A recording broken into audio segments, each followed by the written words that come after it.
My name's Tanner Faust, and behind me is a trebuchet, which is French for pumpkin chucker, and we're gonna chuck an Optima here. I've been to medieval times, you know, I've watched History Channel. I mean, these things do some bad business. It looks so gentle, and then it just hurls something in the air. So I'm not gonna say I'm skeptical. I know that the batteries that Optima makes are incredibly tough, but we got one over here. We'll see if it survives.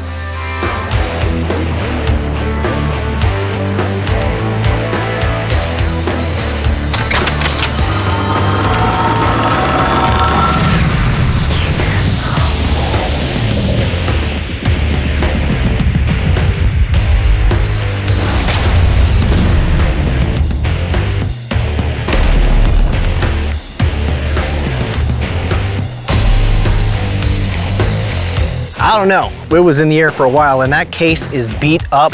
We got a voltage tester that will tell us if this thing's holding its charge. Got my safety glasses on. I'm gonna plug this in, positive to positive, negative to negative, and pull it on up to 875 cold cranking amps, which is what the battery is rated for.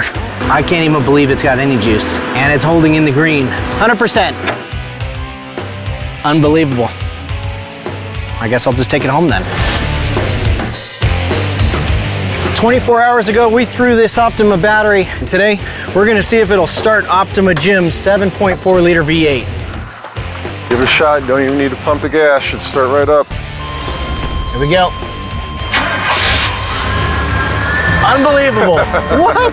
That is incredible, really it is. If you have an Optima battery, I guess you can go get yourself a trebuchet and have some fun. Yeah, but in fairness, this battery, now that it's exposed, it won't work forever. We've probably accelerated its decline by busting it up like we have, but it's good to know that if you get in a tight spot with a damaged battery, it can get you out of a tight spot. You say so. I think it's just cool as hell. It is.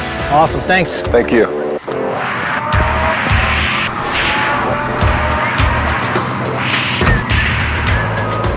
"700 miles later,